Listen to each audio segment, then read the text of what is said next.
you are a hijabi content creator, and I'm sure that's come with its own difficulties. And what were kind of some of the things that... So many things. I think first and foremost, people put a kind of identity on you, and I've definitely struggled a lot with my hijab in these past years. There's a lot of things that I've struggled with that I don't even talk about because I feel like it's my journey that I have to deal with, and I don't have to just show it to everyone. You're a well-known person, you're a well-known influencer, content creator. How have you found it building relationships and friendships and things of that sort? It's been tough. Because sometimes people, especially like a few years ago when I was a bit more popping, like I was a bit more out there, I think a lot of people just wanted to know me, be friends with me, or know me because of who I was, essentially. And that made me have a lot of like trust issues as well, after a lot of experiences that I did experience with friends and like maybe potential partners. So I always said to myself, I really want to meet someone in like a natural way, essentially. And did that happen? Yeah, it did. Yeah. And he had no idea who you were? So, how it happened... What's going on, people? Welcome back to another episode of the Minted Minds podcast. So I know a lot of you guys have always asked me, you need to get more female guests on the podcast. So I finally made it happen.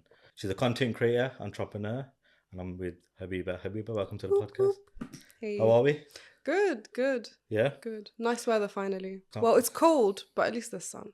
I suppose you're not used to this weather now, are you? Absolutely not. And it's so funny? People are like, why are you wearing layers? It's so warm. And I'm like, excuse me, this is not warm. It's freezing. So I know we'll talk about this a little bit later in the podcast. You've moved out of the UK. You've moved to Tanzania. Yeah. What's the temperature like over there? It's always hot. Like there is seasons. There's no autumn, winter, spring, summer. There's just a hot season and a rain season. And currently it's a rain season, which I'm glad that I'm missing out on a lot of that because it's like torrential rain and they get really bad flooding and stuff. But the hot season, it's from like around November to like February, and it's really, really hot. But it's consistent. The weather's very consistent there. Like 40 degrees, 30 degrees? No, it's about like late 20s, mid 20s to about mid 30s. That's nice. Yeah, but it's hot and humid. Yeah. And then I come back to this. It's really, really cold. All right, okay, so I want to get stuck in with this episode. I know a lot of people are going to want to squeeze as much information out of you as possible, so I'm going to try my best. So you're a content creator / entrepreneur. Yeah. If you were to kind of, what would you say you were more towards? I think more than anything, I'm a creative. Like my creative background has been from a very long time, since my childhood. I've always been creative, and I think that is shown in everything that I do, everything that I make, everything that I touch. So if anything, I like the title of being a content creator. I'm not a fan of the word influencer or anything like that. But yeah, I am a creative more than anything. When did you realize that you was like a creative person? Since I was a child. What kind of... Like I was... made you realize? So when I was younger, I was more into art than I am now. And I would write, like I would make my own comic books with my own stories and like draw images and everything. I was like really into that. So yeah, I was always creative. I always had like a creative mind, and I always liked to make up stories and things like that. So I was always had that since I was a child, very young. So then you obviously, so from what I know, you started creating content back in 2012. Yes. Is that right? So I was 19, 19, yeah. So it's almost 12 years now. And content creation wasn't really a thing back then, was it? Or was it? It wasn't popular for girls who were modest or hijabis. Oh, sorry. It wasn't popular for girls who are hijabis or modest to be out there, I would say. Because there was very few women that did what I did. And it was definitely a very strange time to start it. It's not like now where every other girl, every other person is on social media. It was very, very different. Okay, so just before we continue that, so what's your background? I know you're Lebanese. Yeah, so my mum is Lebanese. Yeah, my mum is Lebanese. She's from Tripoli in Lebanon, Trablus. And my dad is Brazilian, and he is fully Brazilian. People like to assume, oh, maybe he's like a Lebanese Brazilian because there's a lot of Lebanese that live in Brazil. No, born and bred from Brazil, originally from the north, Recife, and then he grew up in São Paulo. And then he became Muslim on his own. Like he had his own journey, and he reverted to Islam, and then like many years later he met my mum. So it's like Oh wow. a very interesting story, but that's for another podcast. That needs a whole Yeah. podcast That's like a episode. whole I need episode to in bring my itself. mum Yeah. here. We have a whole conversation. Yeah, it's a Okay, beautiful so the story. reason I asked was because would you say your family's strict? I grew up in a very strict family Oh, is household. it? Yeah, very strict. Like I wasn't. I think more than anything, it was protection because my parents. Growing up, we didn't have any family here, like other than my immediate family, Right, my okay. siblings, my mom and dad. We didn't have aunties, uncles, nothing. So my parents were just trying to protect us because they had only moved to the UK a few years before I was born. Like they haven't been here for a long time. They were just like they wanted to make sure that we were okay. And I think only during when I started uni where I had freedom to go out and see friends and do Okay. normal average things that people did in school. I wasn't allowed to do that in school. Because the reason I'm asking is because to put yourself out there as a hijabi. I had to hide it from my family for a while. Oh, you Yeah, did? I did. And I think at one point my dad was like so against it. So against it. And I think it took a while until now they're the most supportive when it comes to my work. Oh my God. So supportive. It's But I been can like that for a imagine while. back then, because it was such a new thing to Yeah. do, to put yourself out there online where everyone can see you, and it's quite scary. I can imagine. It is from my scary. parents' And I've been perspective. through a lot of scary things in these 12 years. There's a lot of things I don't even talk about. There's so many experiences I've had because of this that are very, very insane. But I guess Hopefully, we that's, can touch upon a few things. yeah, I guess that's just part of being on social media. Yeah, It's yeah. crazy. Okay, so when did they? Okay, so you hid it. How long did you have to hide it for? I think it was a couple years. And like if he finds it, he'll be like, oh, you need to delete that. And I'll pretend that I deleted it and then I'll just start again. Were you scared in case family seen it? Like, as in extended family, maybe? I didn't care about that. Oh, you didn't care? No, I didn't care about that. Because I know a lot Because of we people... didn't, like I said, we didn't live with any extended family. Obviously, my dad's family, they're not Muslim. They don't care about that. Oh, Like, right, they're okay, not yeah. that bothered with this stuff. Like, they don't think that shouldn't be on social media. But with my mum's family, even though we'd go to Lebanon every couple of years and we had like a relationship, but I wasn't scared of or had any bother with that at all. I just realized, just for the people that are watching, that's probably unaware of the type of content that you do. So it's kind of like, from what I've seen, is get ready with me, makeup tutorials, hijab tutorials. I think it's changed a lot over the years though. So when I first started, it was so unique. It was just like, first I started with skincare because I was really into skincare when I first started, and I like to make like my own home remedies and stuff. Or skincare and makeup essentially, because I was really into makeup. I've always been into makeup. That's definitely been like a pivotal thing in my career. But I've always loved makeup and skincare. So I used to like recommend people, and I had a blog. Like, remember when we had blog posts and So you like, actually all used to that stuff? write blog posts? Yeah, I Is did. it? Yeah, I studied creative writing by the way at uni. Oh yeah, So yeah. I was really into write writing. that down. Yeah. I would write poetry. Like, I was really into writing, and I feel so nice. sad that I don't do that anymore because I'm so consumed with everything else now, like digital. I suppose from the type of content that people are creating now, I think video is probably like the biggest one out there. Yeah. Because I know back then blogs were a thing, like you said. Yeah. People were writing a lot more. And then, so when did that develop into like making videos? Because that's completely different to writing.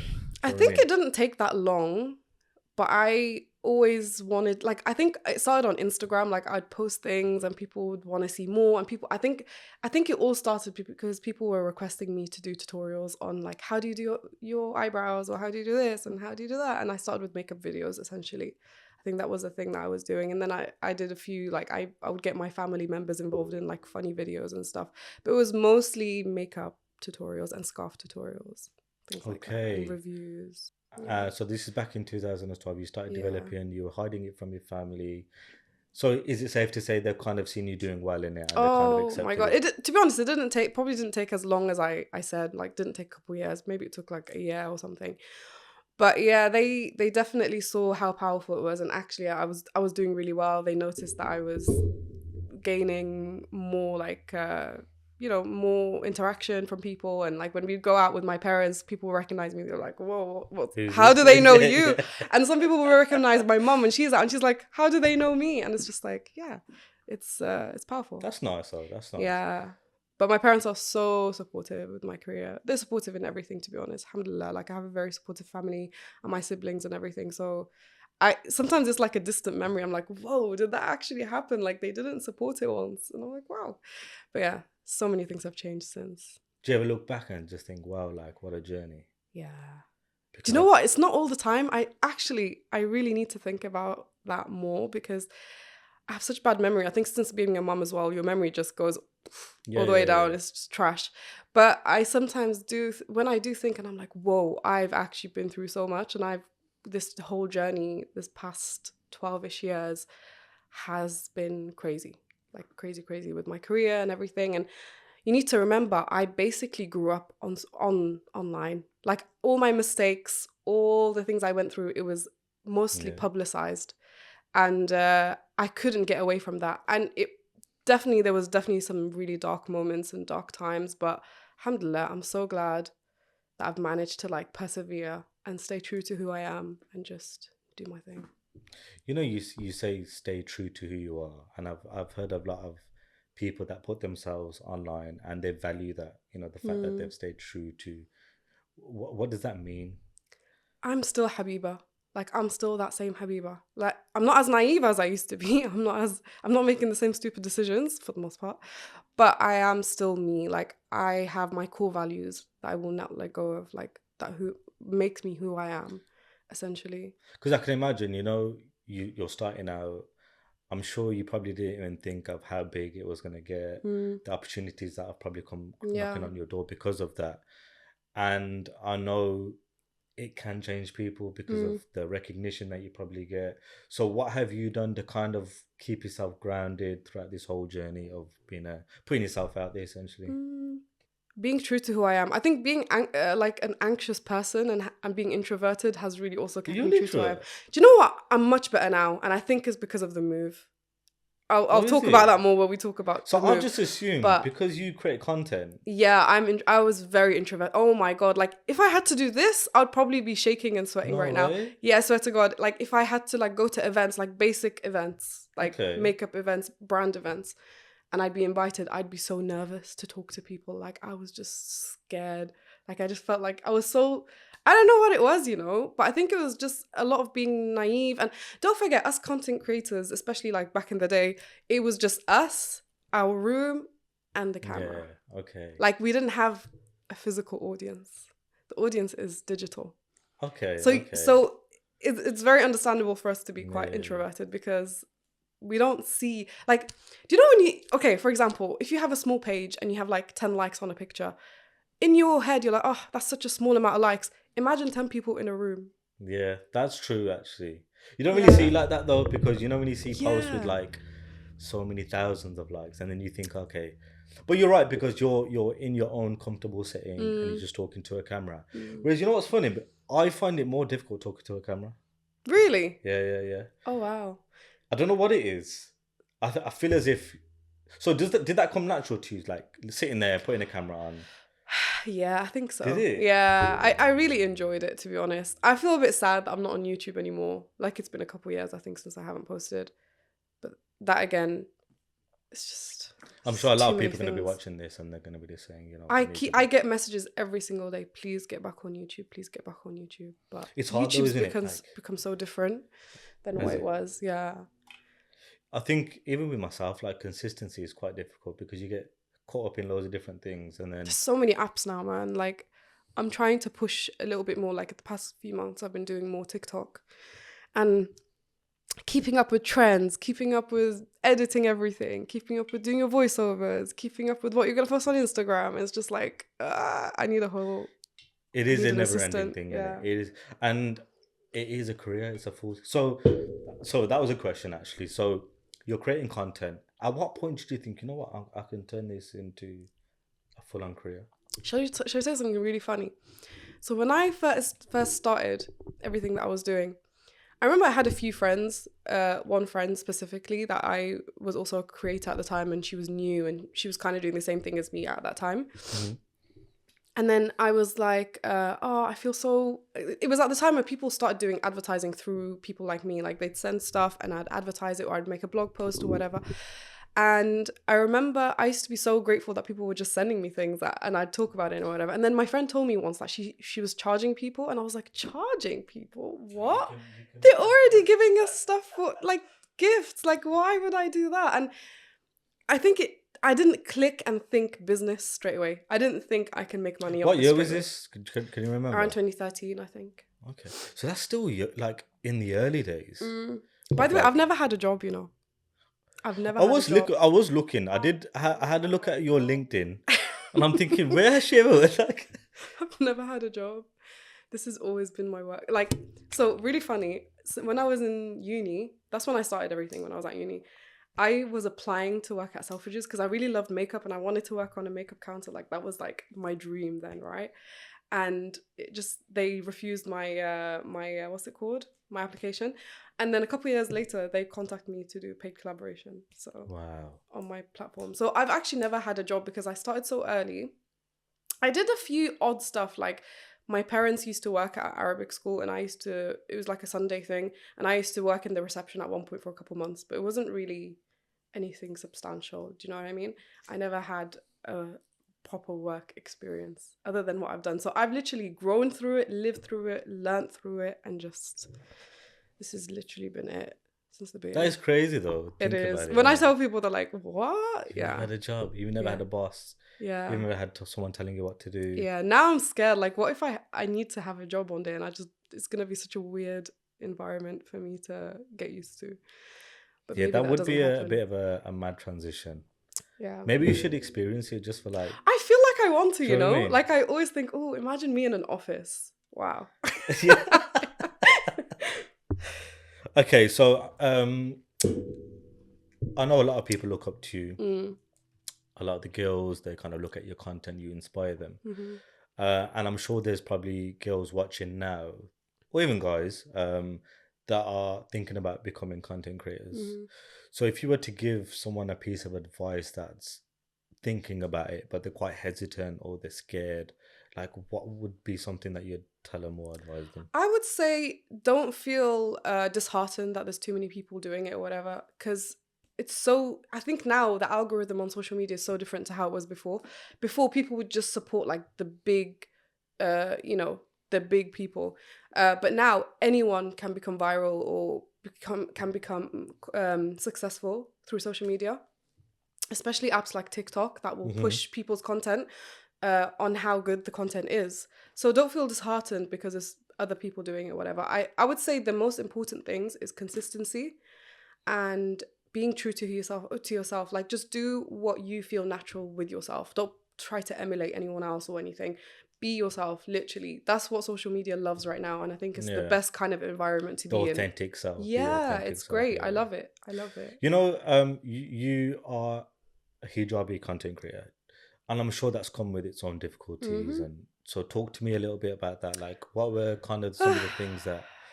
So many things. I think first and foremost, people put a kind of identity on you, essentially, just because you wear a scarf, you're a hijabi, and you have to be XYZ.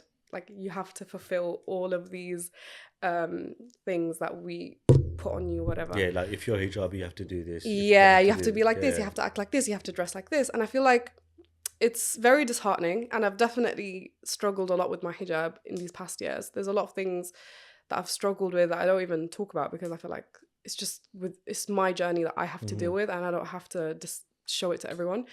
But it's very difficult, very, very difficult, because people put you in a box, and I think that's been what I've struggled with the most, because I feel like I'm so much more than just this that I wear. But also, the hijab to me is a really intimate thing, because maybe everything's going wrong in my life. I'm doing a lot of wrong things Islamically. At least I'm waking up every morning and I'm like, intentionally putting my hijab on and making that sacrifice. If everything goes wrong, at least I have that. And that's been the only thing that's kept me on this journey for this whole time.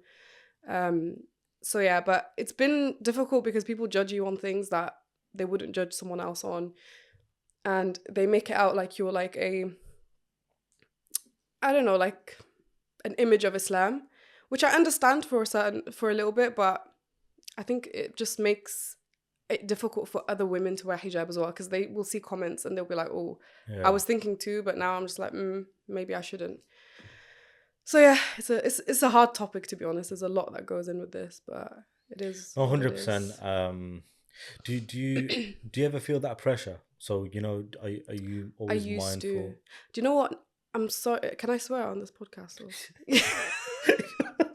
I'm so sorry to swear. Sorry, guys, but I don't know if it's motherhood or what, but for the past year or so, I've stopped giving a fuck in a way that I've never before. Like, I just don't care what anybody speculates about me, says about me, all of that. I feel like it gets to a stage where you're just like, I'm just gonna do me, whether you like it or not. That's your business. And I think that's just a general thing. I'm not just talking about social media. I'm just talking about life, basically.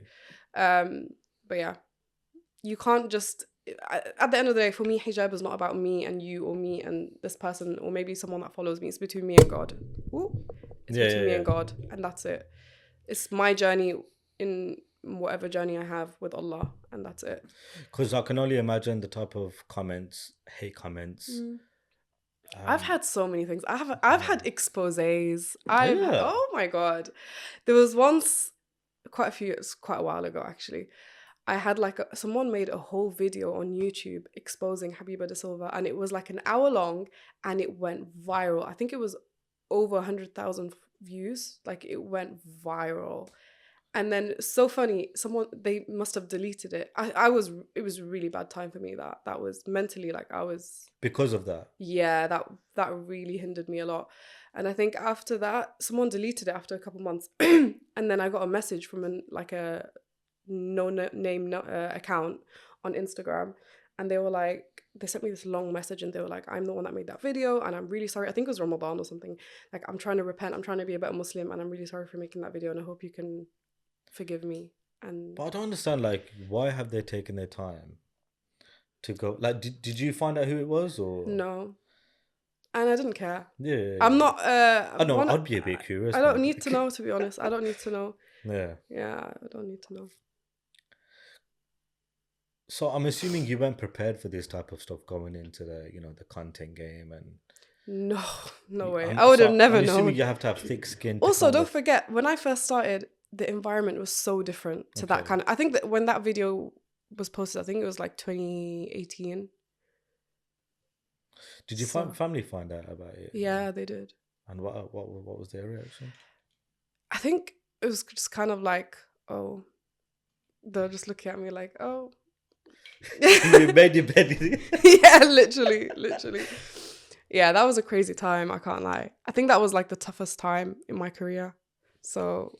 Yeah, because I was going to ask, like, what was the hardest part? What is the hardest part about being a content creator? People feel like they are so... they just feel like they need to know everything about your life, and like they have a right to tell you to what not to do and what to do and whatever. But now I'm just, like I said, I just don't give a fuck anymore. I'm just like unbothered completely for the past while. I think because you gotta remember, like, obviously these people watch you day in, day out, especially when you're vlogging and stuff like that. And it's like a power dynamic now. It's like, if you were to meet these people in public now, it's like they already know a lot about your life. Do you know what I mean? And then, but you don't know who this person is in front of you. Do you ever feel that? Like, yeah. It is a very weird dynamic, but it is what it is. But I'm not bothered by it. I love meeting people, by the way. I love it when people come up to me and speak to me. I love that. Yeah. And I'm grateful to everyone who supported me. Like, honestly, obviously the support that people have showed me is how I got here right now. So I'm really, really grateful for all of that. But I just hate it when people feel like they are entitled to your entire life. They're entitled to know about... Like, until now, I get messages, when are we going to see Yassine's face, my son? When are we going to see his face? And I'm like, whoa. Who said you're going to see in the face? Yeah, like, let me have something for myself. Like, it's just crazy. People feel really entitled, essentially. And they're like, oh, why did you move to another country? How could you move to another country and your family is here? Like, people... Very judgmental. Yeah, very, like, weird kind of things. Like, very much... They're kind of just throwing their own insecurities and stuff on me. And it's just doesn't work. Did you expect that to happen? Not to the degree that it's happened. Like, I get that question all the time and I'm like, okay. Like, I understand you're concerned about me to a certain degree, but I think some of it is a bit Yeah, no, I strange. can imagine.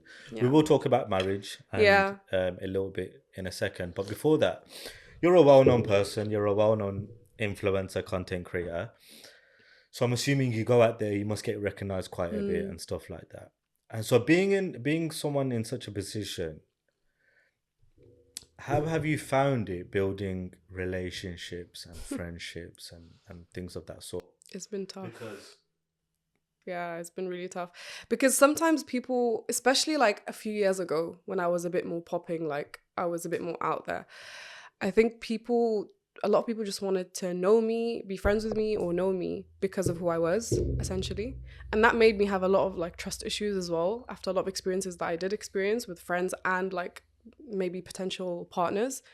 So yeah. I have a really funny story actually that I've never I spoken was about. literally about to say, It's actually not even, it might not even be on the right topic, but this is really funny. I don't know if you know, we there's like a stylist. There's a stylist that I work with a lot, Adam. Yeah, I've seen him on your Adam thing, Verdi, yeah, he's yeah. great. But anyway, essentially, I was getting these because I had a PO box at the time, so anyone can basically send me anything. And I used to get these flowers and like cards and all this stuff, and I was like, Oh, what a okay. struggle. And then I got a message, and it was from a guy. I can't remember what country he was living in. I'm guessing it was a European country. I think it was either Belgium or Holland or something. Anyway, he was basically said to me, "Listen, I've been sending you flowers for a while. I'm a photographer and I'm a videographer or whatever, filmmaker, and I want to make a film for you. I want to help you like make some content." And I was like, I was so dumb at this time. I'm like, I should have put one and one together. Like, this guy likes you and he wants to do work, so be careful. But anyway, I was like, do you know what, this is a good opportunity to get some nice content because his work was actually good. Okay. And I said to Adam, you're gonna come with me on the shoot because I'm not gonna be doing that on my own. Like, he was like my little bestie at that time, and he also styled me, so I was like, perfect, we're gonna do like a lookbook or something. And this guy basically flew out. He was there as soon as we met him, because Adam was with me since the beginning. As soon as he saw Adam, his face dropped. No It was way. hilarious. Anyways, we did the whole shoot. It took us the whole day. And then like he was quiet, but it was just like whatever. We just did the work. There was no like chitter chatter, nothing like that. Okay, so no. And then he okay. left, we left, whatever. The next day, or shall I say a couple of days later, I'm like, so how's the content? Is it good? Did you edit it yet? No response. And then he responds like after a week later, and he's like, I'm not sending you the content because you came with another guy and you know I like you. And I was like, yeah. By the way, men, I'm sorry, your gender is crazy, right? Do you want to go there, Habiba? Yeah. It's not even up for discussion at this No, point. I hear that. You know what? I can't even defend, that type of behavior.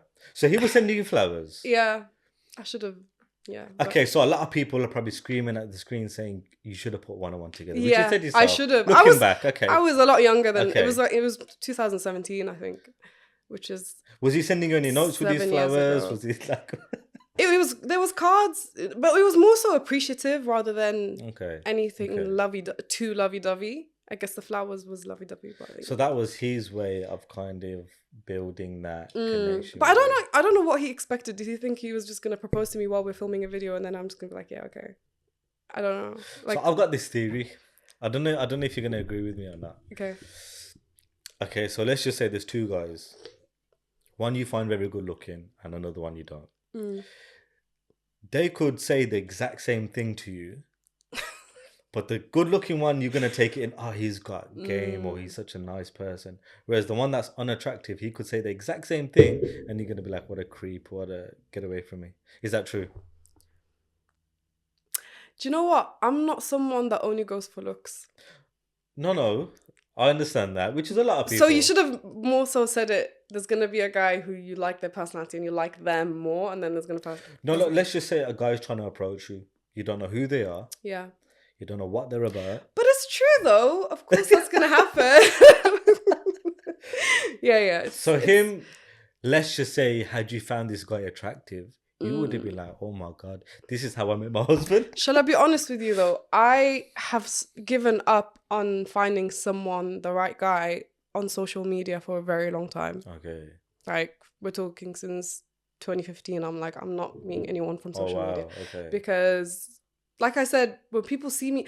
Okay, so I had this thing where people who saw me on social media didn't know me. Like, they didn't know me like that. I couldn't be with someone who just liked me just from seeing me on social media, because I feel like I was so much more than that. So I always said to myself, I really want to meet someone in like a natural way, essentially. And did that happen? Yeah, it did. Yeah. And he had no idea who you were. So how it happened, should we just talk about we might as well just talk about it. Yeah. Well, I was going to save it a little bit later on, but we'll talk about it now. Okay, so I know a lot of people have got this burning question. I don't know if you've spoken about it before. You might have. I have on live on TikTok once or twice. But you've not really made I haven't done a proper video, no. So I'm assuming a lot of people are going to wonder how you've met this guy. So you're married. Mm-hmm. How long have you been married for? It's going to be 2 years later this month. Oh, wow, okay, mashallah. Yeah. And how's it going? Good. Yeah? Yeah, it's good. I love this topic of marriage, you know. I don't know if you see... Are you married? I'm not married. But again, we'll talk a little bit about marriage and everything. But so how did you meet your husband? So I know you said you had this thing of, I don't want to meet anyone on social media. Yeah, for a while I've been like that. So essentially what happened was I went on a girls' trip. It was one of my best friend's birthday, and we basically said to her, listen, for your birthday, we want to gift you a trip. So you choose what location you want, and we will do the trip. So how old were you at this point? So it was in 2022. It was not that long ago. Okay. I was 30 now? 27. Okay. 27. So I was like, listen, let's do this trip. As first we were going to go to Maldives, and then we had to look at a few things, and we were like, do you know what, let's do a different location. We decided on a different location, and I said to my friend, listen, you choose wherever you want to go, we'll go. So she chose Zanzibar, and I initially had that location in my head as somewhere where I would like to go for a honeymoon when I get married. Like, that was the first time I wanted to go there, but I was like, do you know what, it's my best friend's, her birthday, let's do this, right? So I got to Zanzibar. Now there's a bit of a backstory here, because there's a girl that I was friends with. You remember when COVID was really bad and like people were being admitted to hospital, put on ventilators, dying and all of that? My mum got really sick at that time as well, and she was taken into hospital, and she was like on death's door. Like, it was really bad, to the point where my mum was like saying to my dad, prepare my keffan, prepare like everything, because I don't think I'm going to make it.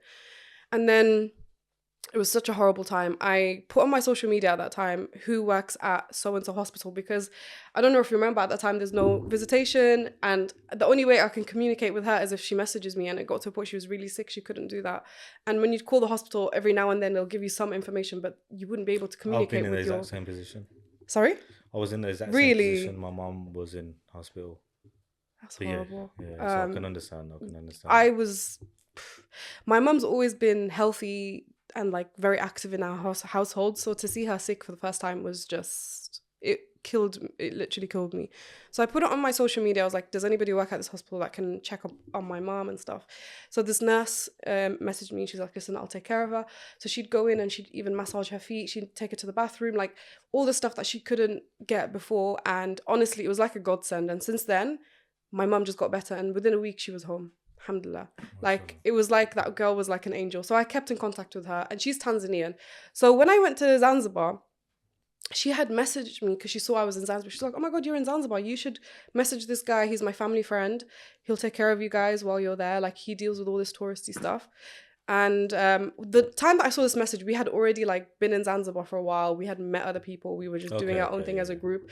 So I was like, I'm not going to message him. And I think she must have sent him the same message. She's like, this is Habiba. That's her Instagram. Message her. Take care of her. And he saw that, and he's like, I ain't messaging this chick with 800,000 followers. Like, why would I do that? She's not going to reply to me. So essentially, she had tried to like get us to contact each other, but we both didn't. And then the group that we were with and doing the trips with, they had booked a boat trip. And basically the person that was organizing it was him. So it was like, I swear to God. So we were not avoiding, I would say. It just wasn't going to happen. Yeah. But God was like, no, actually, you guys need to meet. So basically, it was only 5 days before we leave. But essentially, he was on the boat trip with us, and then we became friends on the trip. So that was purely out of coincidence? Yeah, purely. Wow, okay. So we became kind of friends on the trip, but he was really annoying. I found him annoying. It was only 4 days we spent together. So like every day we did trips together. He was so annoying, man. It's always the annoying ones. Like he he's always got something smart to say, and always, do you know people like that? Like, I was just like, ugh. Anyway, we ended the trip, and towards the end of the trip, I felt like he might have feelings for me, but I wasn't sure, and I was just like, okay, whatever. Okay. Let me stop you there. Yeah, Sorry, go I on. know. Did you have feelings for him at this point? I thought he was cute, but I was not thinking that far. Okay. But shall I tell you something? So, when I went to Zanzibar, that whole trip, me and my friend, all we were saying for the whole time, we need to come back here. We need to have a business here. We need to have something here. Like, this place is amazing. Like, trust me, you need to go to Zanzibar and you'll experience it. There's something in that place that just pulls you in every way. But yeah, more on that later. So essentially, we basically said that we're going to come back that year, like in December or something. Anyway, after that, I got back to the UK, and our flight was to London, and my friend lives in London.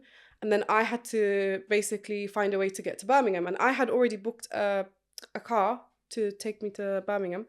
But it was a rent. I was going to rent a car, but then something happened with the booking, couldn't happen. And it was really late. It was like 12 a.m. or 1 a.m. or something. So I had to call my brother in Birmingham to come drive all the way to London to pick me up from the airport. So basically I was waiting at the airport for ages. And that whole time he ended up like keeping me company on the phone. Like we were just talking for the whole time, like for hours. And I think that was the first time I really saw him. The guy. Yeah, Mohit, his name's Mohit.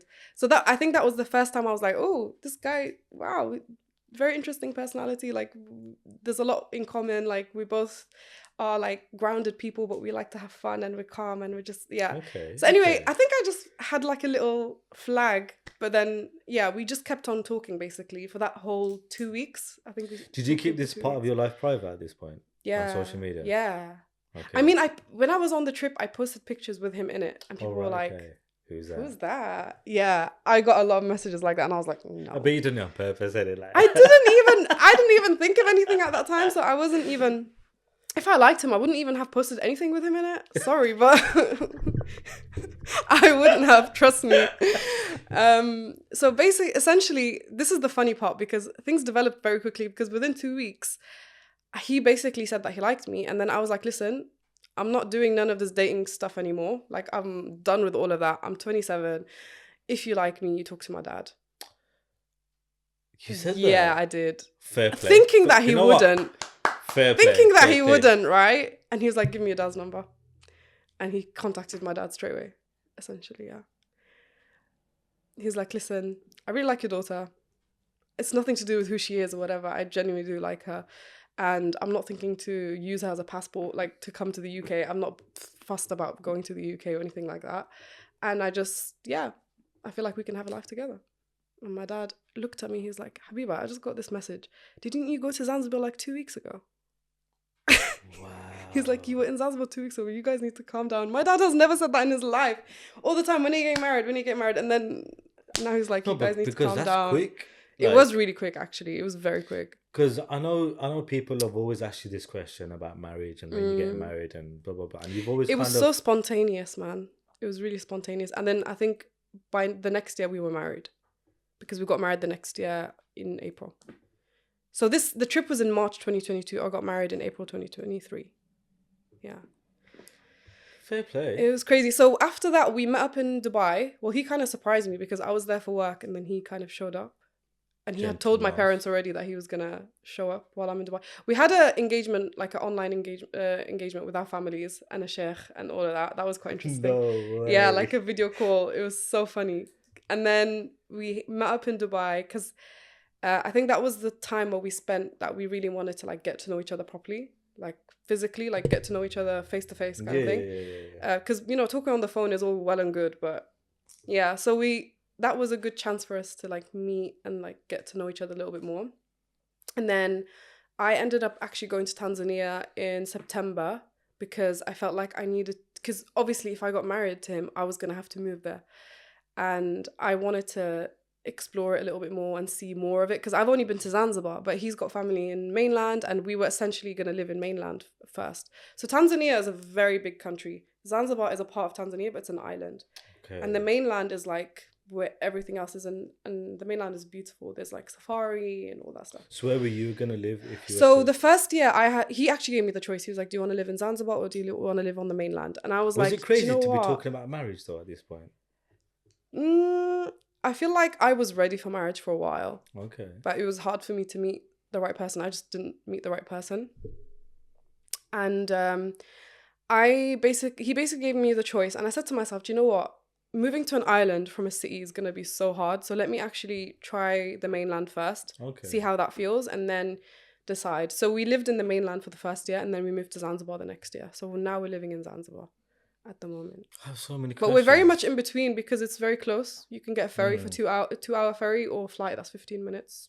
No, I'm just thinking. Obviously, look, you've pretty much lived your whole life in there. Yeah. Oh my god. And now, like, To you're... put it sweet and shortly, the move and the change of environment has been drastic, but on my mental health has been the best thing. Okay. Everything else has been quite difficult. Like there's been a lot of things that are just, especially Zanzibar. Zanzibar's very slow. Like the whole country is slow. The people are slow. Everything is slow. You have to, and living there is very different than visiting on holiday. Yeah. I was gonna say, like, if you were to Yeah, go anywhere on like holiday, everyone says, yeah. I could live there, but then living there is different. Living there is very different, but it's also very beautiful. It's still more beautiful than living here, obviously. But there is a lot of things that you have to kind of get used to if you're gonna live there, like a very slow life. Here, everything's fast. If you want food or Nando's right now, you can get it in 20 minutes. Done. If you want like whatever you want, you can get it now. Over there, things are a lot slower. There's a longer process for certain things. So that's been really, really difficult. I think that's been the hardest thing for moving to Tanzania. But the people, the culture, the environment, the nature, Yeah, doesn't that compare. good. Sorry, does not compare. And it's been so good on my mental health. Also made me more social. Like, So what do you say? Because you've said it a couple of times now. It's been good on your mental health. And I had really bad mental health when I was living here. Really bad. Like I had really bad anxiety, depression, and I just felt like I wasn't in the right place. I wasn't where I was supposed to be. Like in every way. And it affected my work. It affected everything. It affected my relationships, my friendships. It affected everything in my life. And I think that change of environment has altered my brain chemistry, seriously. Like it's changed a lot. It feels like I always knew I wasn't destined to live in a country like this, especially with the weather's the tip of the iceberg. Everything else, do you know what I mean? But that change and living in an environment where people are so happy and involved and like kind and like just so joyful, it's just changed my life. Yeah, it has. you know what's interesting? You touched on a bit of mental health in regards to your anxiety, depression. People from the outside probably looking at your life thinking, she's got a perfect life. She's always at events. She's working with brands that they would love to. She's not got a boss. It's really hard being out there so openly. It's very, very hard. Like you always feel like you have to be a certain way. You have to, maybe it's like yourself putting that kind of pressure on yourself, but it's just a lot. It's a lot, especially when people are just criticizing every single thing you do. There's a lot of like things, like even though we don't have a boss, we have like brands that we work with where you have to like fulfill everything they say, or brands that will essentially not work with you because you're not fitting their demographic. Have you experienced it? Yeah, because I was working with an agency at the time, and they will tell me like there's a brand that we have, but we try to pitch you, but they don't want to work with you because you are XYZ. You're not white, basically. Yeah. What about being a Muslim or being a hijabi? I'm sure that's probably got in the way, or has it not? I don't let it get in the way. For me, if they don't want me based on that, then they don't want me, essentially. Yeah. So. That's interesting. Okay, so what? I'm still shocked at like how fast you agreed to get married to this and guy. I got pregnant 2 months after I got married. So everything's just went. Yeah, boom, that was boom, a surprise, boom, boom. but it was a blessing surprise. Alhamdulillah. Alhamdulillah. But I'm not having any more kids. Yeah, I'm done. One and done. Everybody laughs at me, and I say to my husband, listen, if you want any more kids, tafaddal, the door is open. Please go and have kids. I'm not having any more kids. I know someone. She's got 4 kids and she can't wait for the 5th one. That's crazy to me. Do you know what? It's crazy to me, anyone that has more than one kid. How do you do it? It's so hard, you know. Listen, on a woman, it's Because you're so saying it with hard. so much conviction. No, I've thought about this. It's so hard. And even over there, it's easier than here. I don't know how people do it here. Over there, it's so easy to have a nanny. There's so much help, so You're much just too involvement bougie. from I think community. you're just too bougie. Do you know what it is though? I feel like, I don't know, like with my sister, even my sister, she's a much more like mummy mum than Yeah. me. I feel like I'm just such a Habiba. Like I have to have my identity. Habiba the diva, is that what they call it? Yeah, I guess so. I don't know. Okay. I love being a mom. Don't get me wrong. I Yeah. love my son. Okay, let's talk being about a mom it. to him. What's so hard about it? You won't understand. You're a guy, man. No. That's Pregnancy, fair to say. I won't postpartum. understand it. Pregnancy itself. Okay. I had a really bad pregnancy. Like I was sick constantly. I lost weight while I was pregnant. That's how bad it was. Couldn't eat most of my pregnancy. Was always constantly sick. The things you go through as a woman in pregnancy, giving birth. I gave birth with no medication, literally raw dogged labor completely. And then the postpartum period is very hard, like mentally, emotionally, physically. It's like, it just takes a toll on your whole being as a woman. It's very difficult. There's some women that are able to breeze through it. And some women, all their life, their identity is connected to being a mother. Some people love being pregnant. Yeah. Some they women, do. I've heard some that. women, they really enjoy it. Yeah. Yeah. And some women, it's very Whereas difficult. you, on us. it was quite the Yeah. opposite way. Yeah. Okay. I mean, this is a conversation I have with my family a lot. My mom's just like, whatever. And other people are like, just don't decide yet. Wait until he's like 4 or 5 and then maybe we'll want another one then. I don't know. But I'm saying right now in my life now, I'm not going to say what I think in the future. Maybe I'll change in the future. I reckon you'll change. Right now, I'm against any more kids. Like, just So can't that's even obviously the main reason is going through all of that again. It's not, it's a lot more than that, you know. That's just, okay, so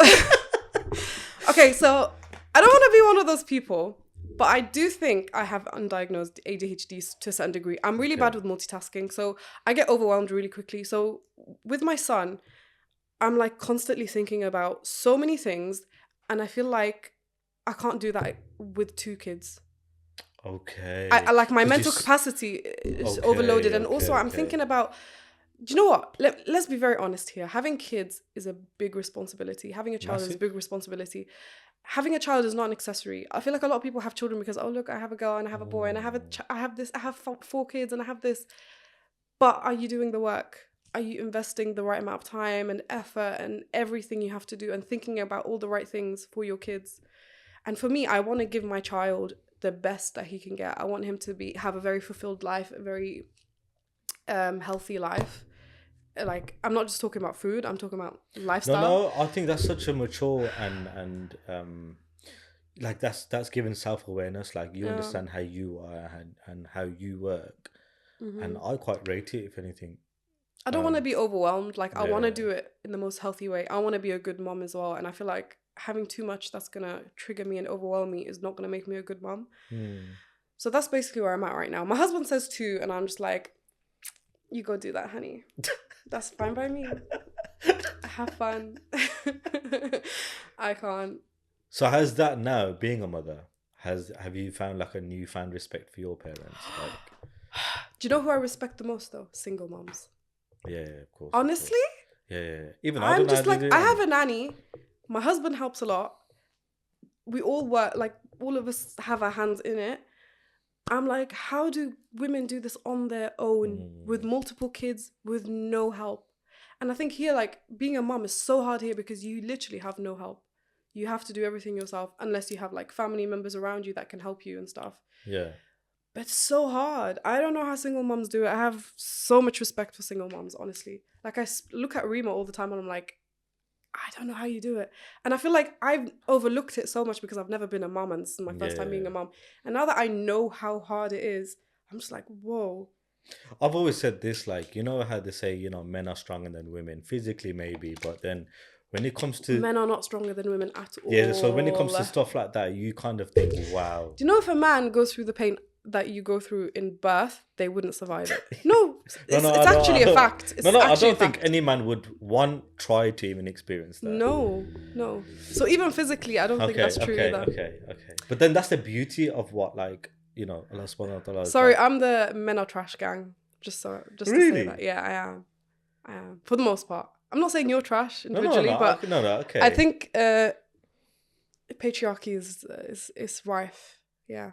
Because like I said, women do so much more than men in every aspect. Guys, are we gonna do this? Aspect. Yeah. I'm fully Okay, with that. so my thing is this. Especially in this country. Okay, so I understand where you're coming from completely. Mm. However, saying that is, do you believe like a woman has her role and a man has his role? You know, Islamically, a man's supposed to, a woman's not supposed to be cleaning, right? You know, Islamically, a man is supposed to bring help for the cleaning. Like, he's supposed to be covering for the cleaning help. I don't know if that's making sense, but yeah. Okay, so... So what do you mean by women's roles? Okay, do you know what? Shall I be really honest with you? Before getting married and before moving to Tanzania, I was very much like, yeah, I'll get my own money. As a woman, like I still do my, yeah, I'm so independent. Oh my God, I'm the opposite now. I'm still for women independence and having independent life as a woman. But now you've got an expectation on your man. Living in Tanzania, the way the dynamics of men and women is so different to here. Women do not work there. They just sit down and enjoy. Which is how it should be. Yeah, it is. So then you're kind of contradicting yourself. No, so when you were here, you were like, no, I'm going to work. Which is fine. And I'm not saying don't work. Women should work. Mm-hmm. Women should be able to work. But then, like I said, you know, a man's role, generally speaking, is provide. To protect and provide. Yeah. And protect, yeah. So now you've gone to I agree Tanzania, with that. And you've realised, oh, wow, I don't have to But work. men don't do that anymore. Here. Over there, it's like the most normal thing, the most expected thing. Yeah, I think men not doing it anymore. I think there's a few things with that. They've become princesses. Let's be honest, they've become passenger princesses. Some men have, yeah, I agree. Obviously, there's some men that are still like that. I think some men, like there's a saying in it: men are becoming like women, and women are becoming like men. Mm-hmm. And I agree to a certain extent, but I think both can be wrong. I think men are not being men anymore. There's no men with a backbone anymore.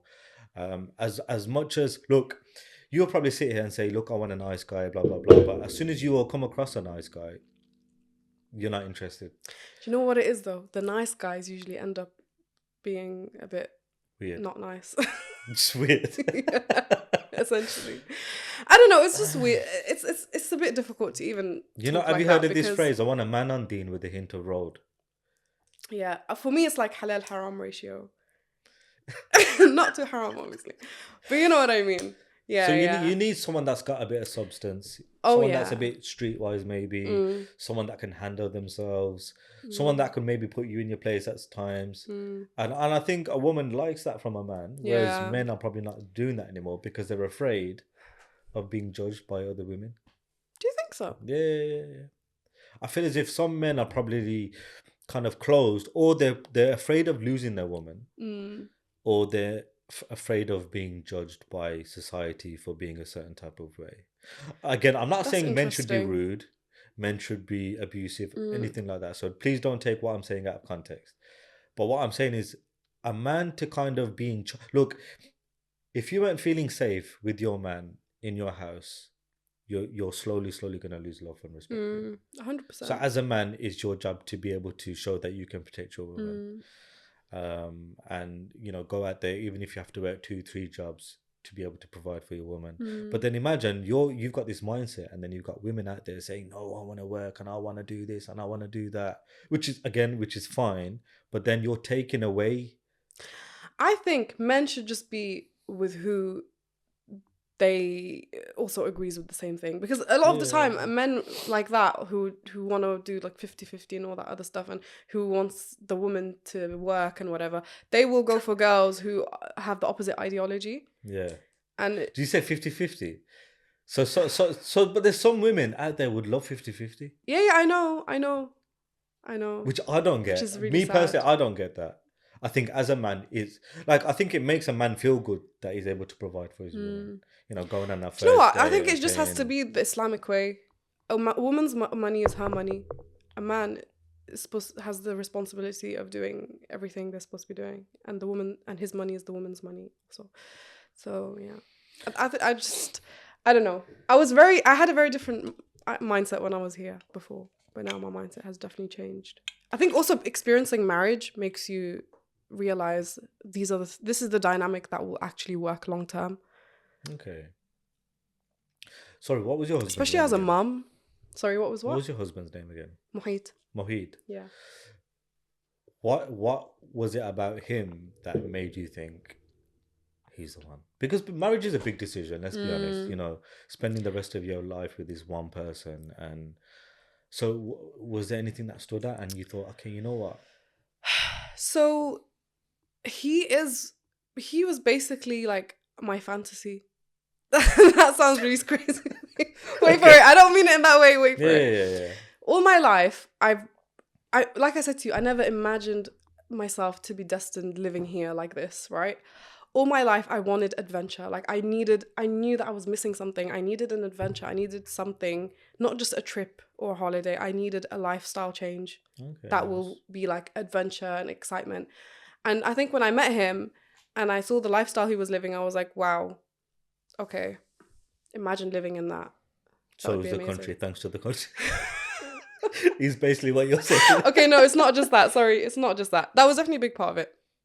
But also, he's a really nice guy. He's quiet, but also loud when he needs to be. That sounds very, very, very childish. But he just fit. We just fit. Okay. I don't know how to even explain that more than that. Does he get you? Yeah, and he lets me be me, and I think that is so important for me. Okay. Yeah. Okay. He lets me be me, and we have similar kind of ideologies on, like, he's really fun. He's a really fun, positive person. That's another thing that I really loved about him. Whereas I'm a bit more like worrisome. Okay. He's very positive. Anything comes his way, he's like really like, no, we could do this, we could do that. He always finds a way. Also, he's not like a guy where he feels like, oh no, I can't do this and I can't do that. Like, for example, at home, he cooks really good. He will clean if he has to, if it comes to it. Like, he's not one of those guys that are like egotistical in any way. And he's very much, he'll give. He's a big giver. He's very, very generous. She's pulled it back. I know he's watching now. He's thinking he's gonna play this on repeat now. Yeah. So yeah, he's just. Yeah. Okay, so I know I could probably know what your answer is going to be to this next question. But why do you think people are struggling to get married? I think the dynamics are all wrong right now. Like, what women want and what men want, it's like clashing, I think. Do you think you could have got married to someone from the UK? Yes, but it would have been difficult, I think. Especially from Birmingham. No, don't ignore that, people. Ignore that. No, do you know what? Shall I tell you something?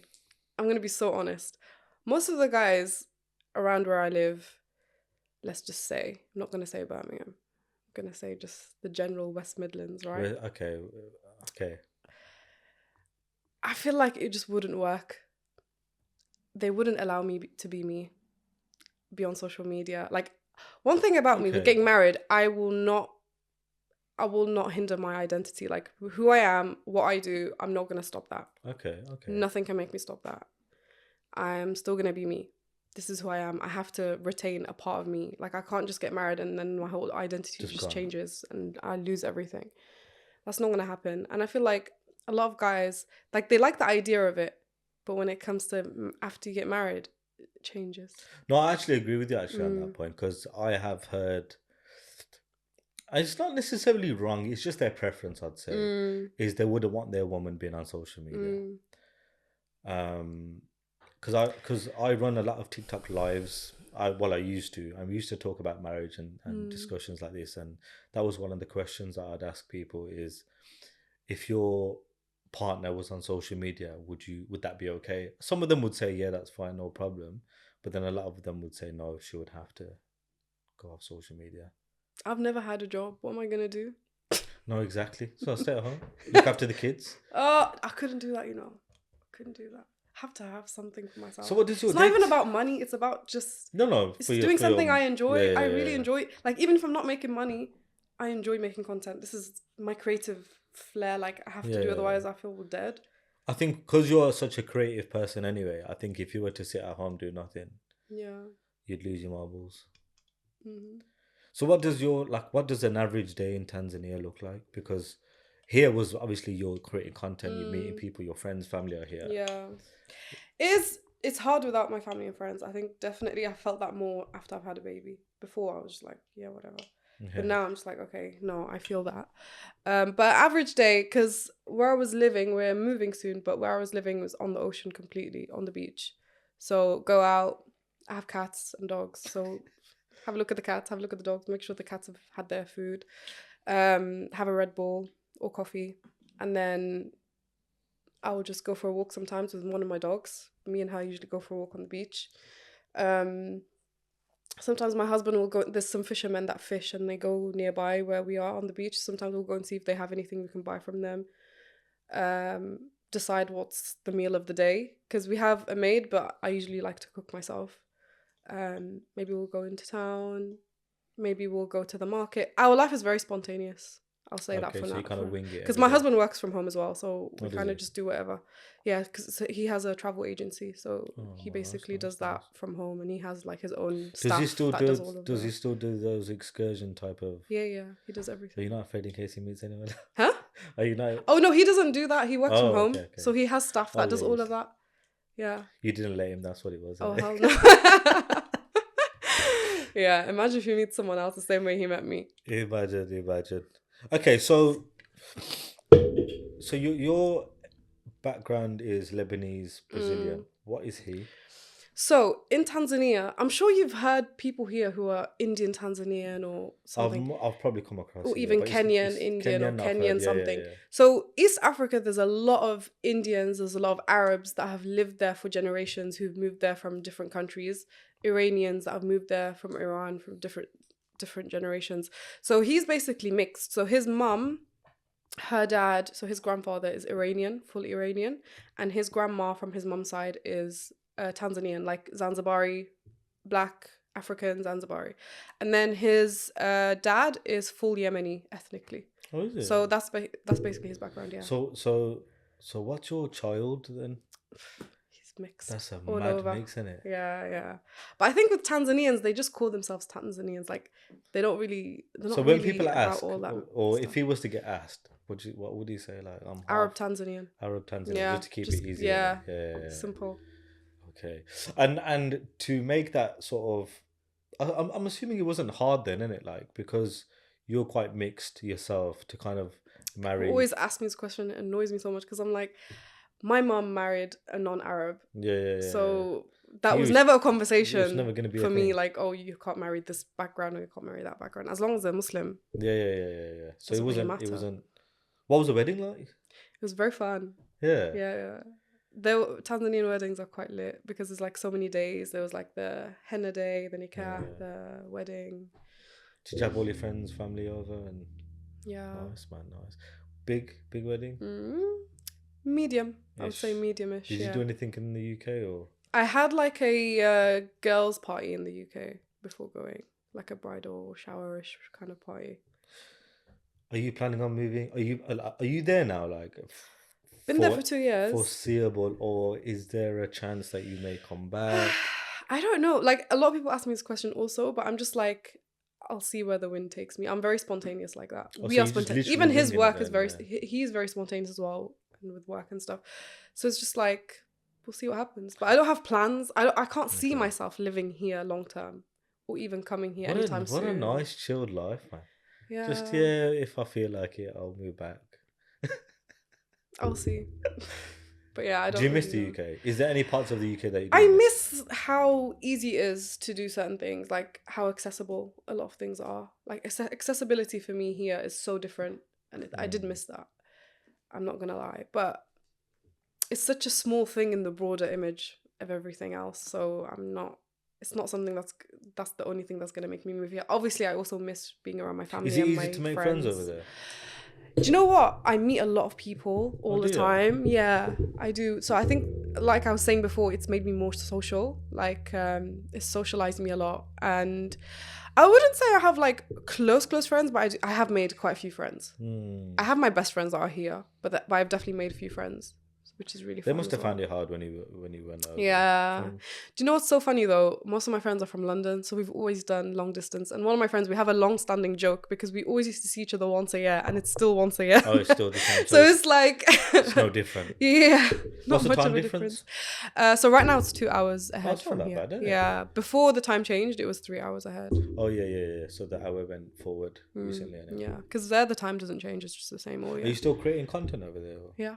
Oh yeah. I'm actually doing a girls trip this summer with some Oh of no, my I did followers. see something on your story actually. Yeah. Oh, so you're gonna take people, go over there? Yeah, so that sounds sick. my husband told me about this idea ages ago, and I was like, you know, when I first remember, I told you I was really like anxious and nervous and all of that, and I was like, me doing that kind of thing of meeting people, so many people. I was like, I didn't really think of the idea, but then recently I was like, so many people.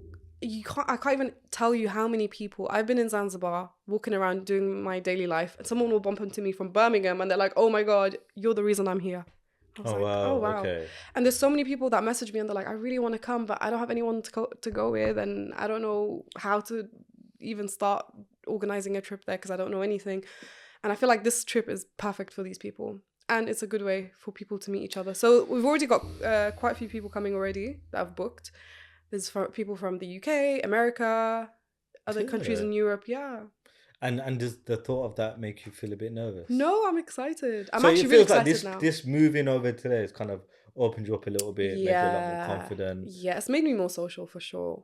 I feel like here, my life, if I tell Were you you how very my life was antisocial here? yeah, because my life was home, wake up in the morning, go to my studio to make content. My studio, I work there on my own, essentially. I'm not seeing anyone else there. And then go to, I don't know, I'll order food to my studio. The whole day I'm there filming, editing, go home. Quite lonely. I don't meet people. I had a very lonely life, yeah. And then, like I told you, most of my friends are in London. But you wouldn't think that, I don't see them innit? all the time. That's the thing. I think from an outsider, you wouldn't think that. Now I'm always seeing people. There's always people around. We have people like a gardener outside. We have a conversation with him every morning. We have a maid in the house. She lives with us. You have a conversation with her every day.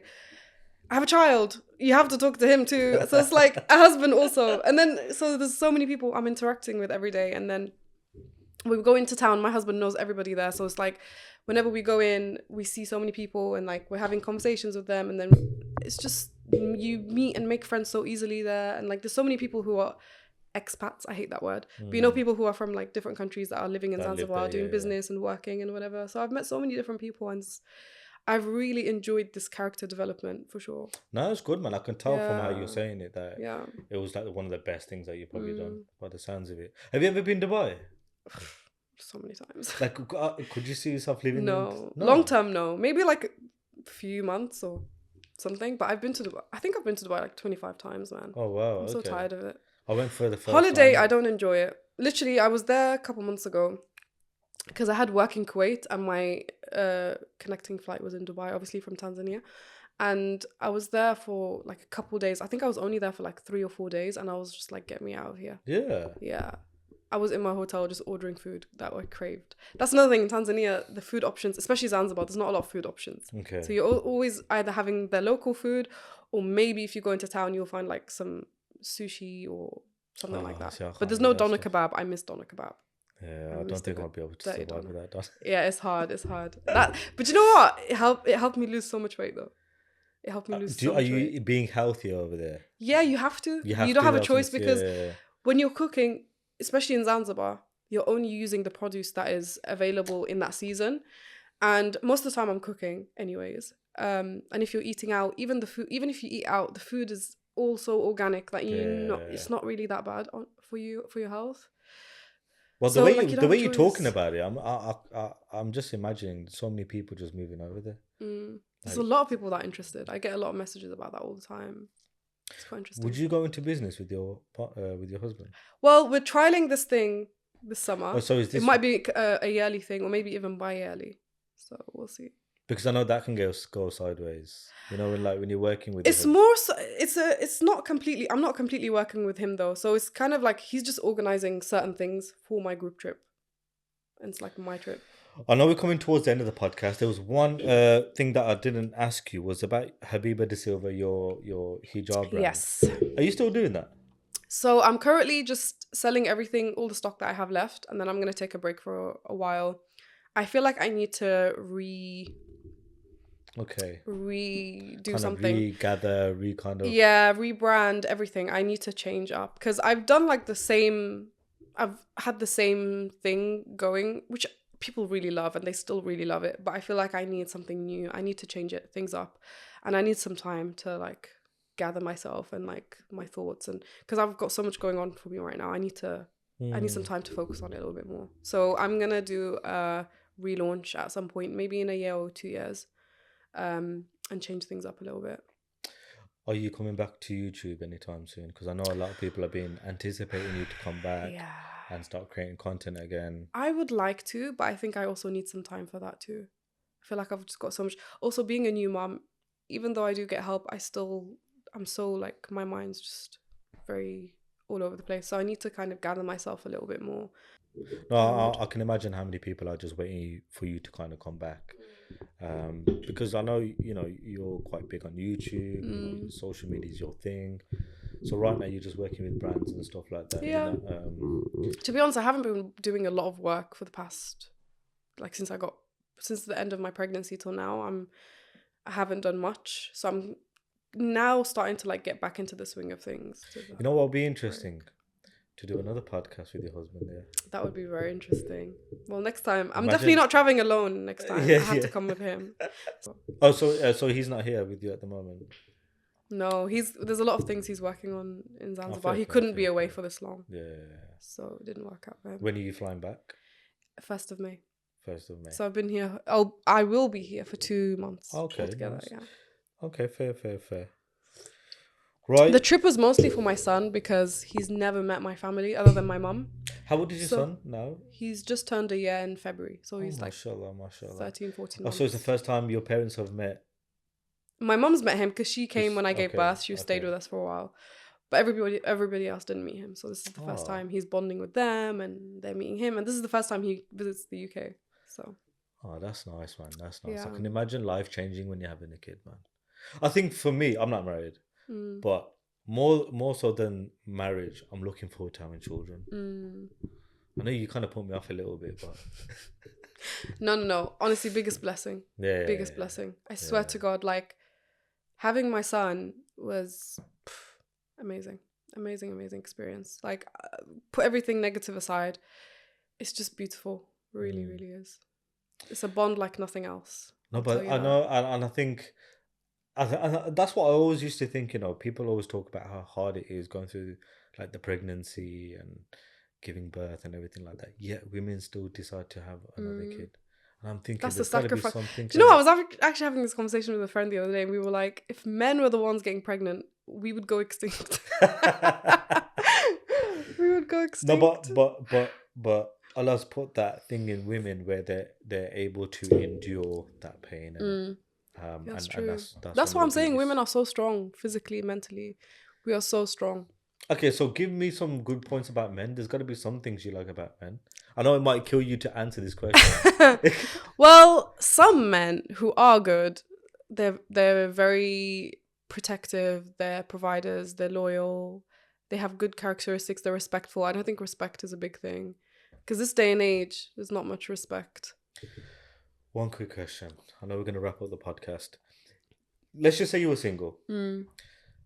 What would be the best way for a guy to approach you? So you're giving tips now for the guys out there that are struggling to find someone or don't want to come across like a creep or maybe a bit too. Honestly, forward. This might sound a bit stupid, but come to someone around me first, whether it's my family or my friends. Yeah.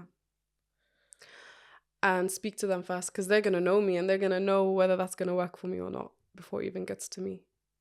If someone approached you directly, would you not rate the confidence? Do you know what? The thing is, for me personally, if someone's going to approach me, it has to be on social media, and I'm not going to take that seriously. Because guys are always approaching me Put social media to a side. Yeah, but I've just told you what my lifestyle was before I left, right? You go to a restaurant, you're out with your friends. Yeah? Yeah, okay. Guy looks over, okay, she's pretty. I want to approach her. I wouldn't take a guy's number like that. So there's no way. You got to give some guys some hope out here. What would be the best? Okay, so going to a friend, that's a good. I think through people I know would be the best option. So them reaching out to you on social media was like a no-go. But I think Nah. nowadays that's becoming like a thing now. Do you know what I mean? Like it's becoming like a no, because everyone's on social So media. many people do it though every day, and most of them are just not serious. All of them. Yeah, but you're maybe a little bit different because you're quite big on social media, Mm. so you might think this person may have a hidden agenda, Yeah. or they're only doing it because they know who I am. Do you know what I mean? Which is fair. And like I said to you before, I feel like people who fancy me in like in that way, just from seeing me on social media, they don't actually like me, because that's just a very small percentage of who I am. Especially now, I don't really talk that much. I'm not doing a lot of talking and expressing myself, so people don't really know me. They just see me wearing nice clothes, putting makeup on, maybe a bit of family stuff here and there, pictures, but they don't really see me. Well, you need to do more content like this, I think. Maybe I should start a podcast in Zanzibar. I was going to touch up on like things like surgery, fillers. Only touch because I think this audience wouldn't want to. Because I know a lot of people have probably accused you of doing things to your face or whatever. Is that true? I talk about it openly, by the way, is it? so I'm not. Okay. I don't give Have a you crap. had anything done? Yeah, I have. What have you had It's done? been a while. I had my lips done. The last time I had them filled was like 4 years ago, maybe.